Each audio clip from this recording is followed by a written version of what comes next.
accuser de tous les maux les policiers ou les gendarmes, mais il y a un moment où il faut aussi leur donner le matériel qu'il faut pour faire face à ces polémiques.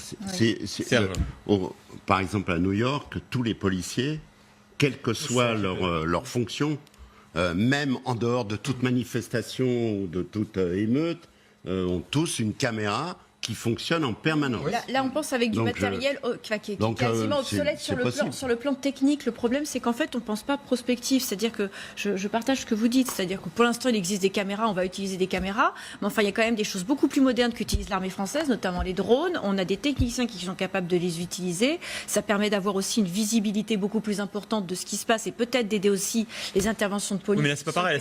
C'est un angle particulier pour voir dans l'action. Mais ça permet beaucoup de choses. C'est-à-dire qu'en fait, on se focalise sur quelque chose qui existe déjà, mais il va falloir aussi qu'on soit un peu prospectif et surtout qu'on investisse dans le matériel de police, parce que c'est là que je veux en venir. On a quand même 1000 policiers aussi qui ont été blessés pendant ces interventions et on oublie de dire qu'ils sont l'objet de jets d'acide, de cocktails Molotov, de divers objets qu'on leur jette dessus et que quand ils partent le matin pour surveiller une manifestation, ils ne sont pas sûrs de revenir.